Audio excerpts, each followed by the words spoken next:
Alam mo ba na templo ng Holy Spirit ang katawan ng 13 na majority leaders sa Senado? At hindi lang sila 13, kundi 14 dahil parati nilang kasama ang Holy Spirit. Sinabi ni Jesus, "But you will receive power once the Holy Spirit comes upon you and you will become my witnesses." Walang katotohanan, si Jesus ay hindi tao lang na ipinanganak sa katawan ni Birheng Maria, kundi si Jesus ay Espiritu na ipinanganak sa Espiritu ng Holy Spirit na nagkatawang tao lamang sa katawan ni Birheng Maria. Ang katawan ni Jesus na ipinapako at pinapatay ng mga pari sa krus ay sagrado at templo ng Holy Spirit. At ang Holy Spirit, ang Ama ni Jesus, ang siyang lumalang sa ating mga tao, ang nagbibigay ng buhay sa atin kung kaya tayo nabubuhay tumirad sa mundo. Narito na tayo sa huling panahon. Ang labanan dito sa ating mundo ay Armageddon. Pag sinabing Armageddon, ito ay labanang espiritual. Espiritong mabubuti laban sa espiritong masama.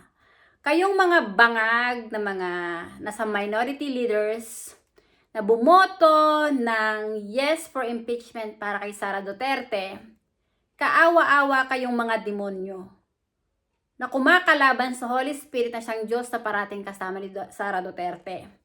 Dahil hindi si Sara Duterte ang una niyong inaatake para kalabanin at lapastanganin, kundi ang Holy Spirit na nasa katawan ni Sara Duterte. Bawat katawan ni na Robin Padilla, ni na Alan Peter Cayetano, ni Bato de la Rosa, ni Senator Marcoleta, ni Amy Marcos, lahat ng nasa panig ni Sara Duterte na sumusuporta kay Sara Duterte, pinoprotektahan sila ng Holy Spirit. Ang katawan ng lahat ng nasa panig ni Sara Duterte, ang Holy Spirit ang nagpoprotekta kay Sara Duterte. Kaya sinasabi ni Sara, kahit iniwan na siya ng mga dati niyang kasamahan ng mga politiko, mapalad siya dahil nararamdaman niya na hindi siya iniwan ng tao. Sinasabi ni Sara Duterte na nagbibigay ng lakas sa kanya ay ang taong bayan. Pero ang katotohanan, bawat katawan ng taong bayan na sumusuporta kay Sara Duterte ay templo ng Holy Spirit. Ang Holy Spirit ang nagbibigay ng buhay sa tao, ang nagbubuklod sa mga tao para suportahan si Sara Duterte. Eh kayo, goma, bumoto kang gago ka, pumanig ka kay BBM sa mga paring bangag. Nagkaisa kayong mga demonyo ni na Mig Subiri. Pero nang napapala nyo ngayon, nililiba kayo ng taong bayan. Si Tito Soto, hinaharas ng mga tao. Bawat katawan ng tao na galit kay Tito Soto, templo ng Holy Spirit. Ang Holy Spirit ang nagbibigay ng lakas sa tao para ugain yung sasakyan ni Tito Soto. Yung mga tao na bumoto para si Sara Duterte ay impeach, na nasa panig ng mga paring bangag, na sumasamba sa rebolto, santo-santo, Diyos-Diyosan, kayong mga pari, galit na galit kay na Alan Peter Cayetano, lalo na yung si Bakaning demonyo na pare, na sinasabi niya na hindi daw ang 13 majority leader sa Senado dapat tauhan ni Sara Duterte, kundi tauhan tao ng taong bayan. Yung putang inang parin si Bacane, hindi nyo dapat pinakikinggan ng demonyo na yan dahil hindi yan yung totoong father ng kaluluwa nyo, kundi yung Holy Spirit na nasa katawan natin. Sa Holy Spirit lang tayo dapat sumamba at magpuri. Dahil ang Holy Spirit ang gumigising sa atin, nagbibigay ng buhay. Yung mga tao na korap, na pera ang sinamba nila, mamamatay ang mga putang na mga iyan.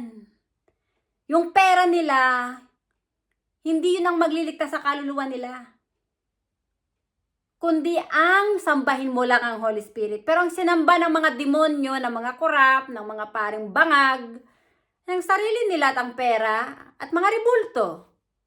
Narito na tayo sa huling panahon. Ang Holy Spirit na nasa katawan ko ay ang siyang Ama ni Jesus na parating kasama ni Jesus. At sinabi ni Jesus, "If you believe in me, you believe in the Father who sent me. And when you believe in me, I and the Father will come to you and abide in you." Ako bilang isang tao, hindi ko nabubuhay mag-isa para sa sarili ko. Kaya ako umiirat na bubuhay sa mundo ay dahil sa presensya ng Espiritu ng Holy Spirit. At ang mission ko ay magbahagi ng ebanghelyo sa buong mundo, na ipakilala sa buong mundo na ang tanging nag-iisang Diyos at Holy Father na dapat lang nating sambahin ay ang Holy Spirit na hindi nakikita ng mata na nasa ating katawan. Dahil oras na umalis na ang Espiritu ng Holy Spirit sa ating katawan kasama ang ating kaluluwa. Kung hindi natin sinamba ang Holy Spirit sa puso natin na siyang Diyos na lumalang sa atin at inidolo yung mga pare at ang Pope ng kulto ng Romano Katoliko ang inyong amang espiritual, kaawa-awa kayo.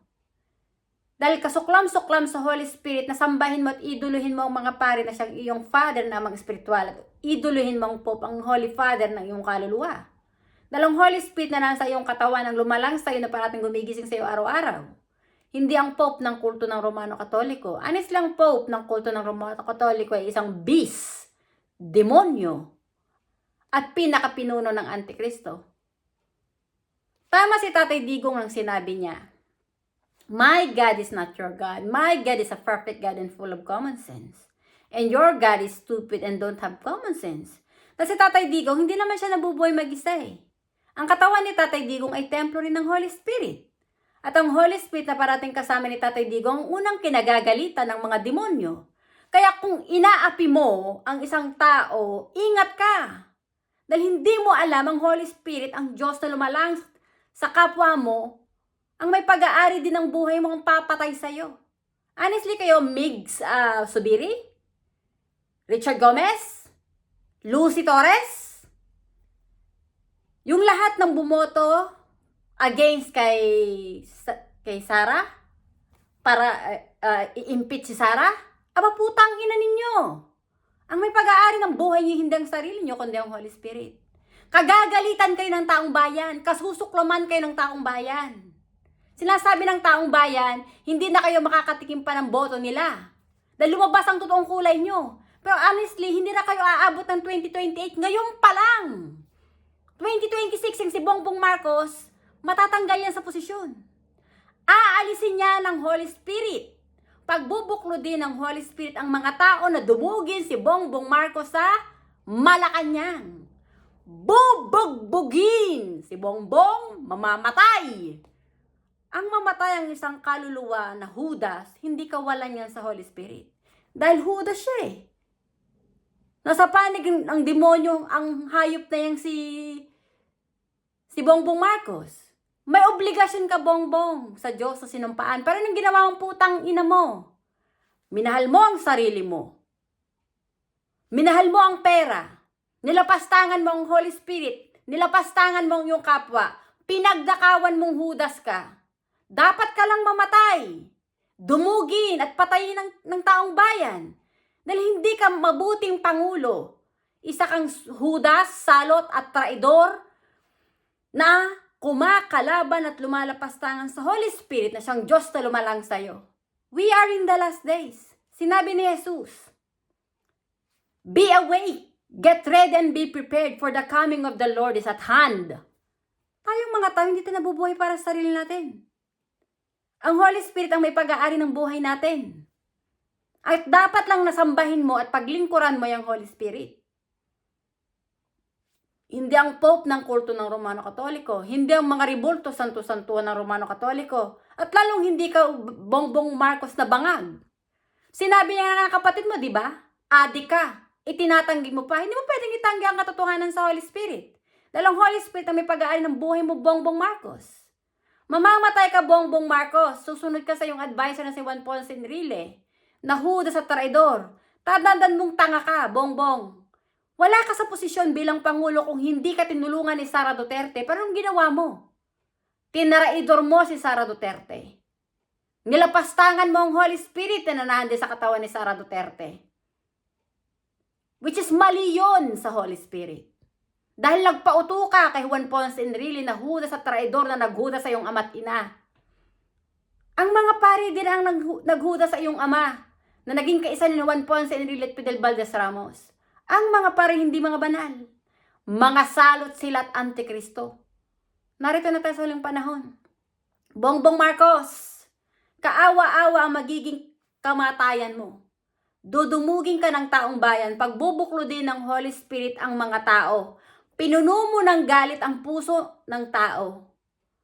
At ngayon, ang taong bayan, sa tulong ng Holy Spirit, dudumugin ka at mamamatay ka. Matatanggal yung kurap mong gobyerno. At yung simbahan ng Romano Katoliko na dinala ng mga Espanyol, kayong mga pari na mga Judas na nakasuot ng abitong puti, putang ina ninyo.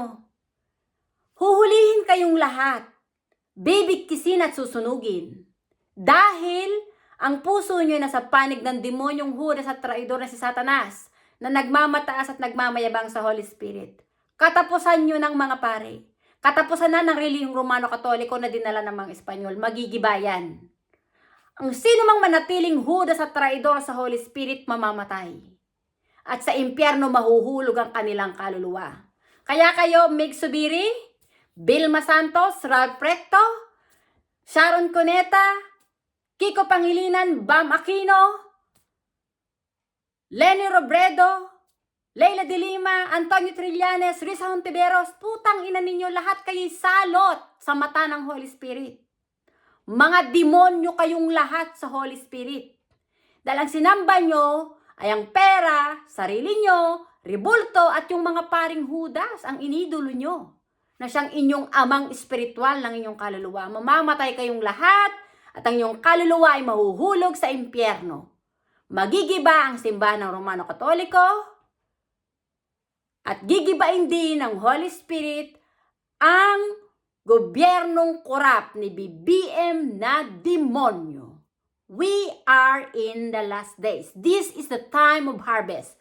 Ang Holy Spirit na nasa aking katawan ang siyang nagbigay sa akin ng otoridad para paghiwalayin kung sino yung mga tupa ng Diyos na naglalakbay sa Spirit at katotohanan at naging tapat sa Holy Spirit at kung sino ang mga kambing, Judas at traidor na silang nasa panig ng demonyong si Satanas na nagmamataas at nagmamayabang sa Holy Spirit. Kayong mga pare ay mga Judas, traidor, bula ang propeta ay naging kaisa ng demonyong si Satanas. Anak kayo ng demonyong si Satanas. Ikaw, BBM, ay anak ng demonyong si Satanas.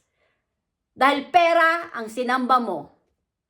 Kayong mga pumanig kay BBM ay lahat ay mga demonyo ang inyong kaluluwa sa mata ng Holy Spirit. Ang Holy Spirit ang Diyos na lumalang sa inyong mga hayop kayo.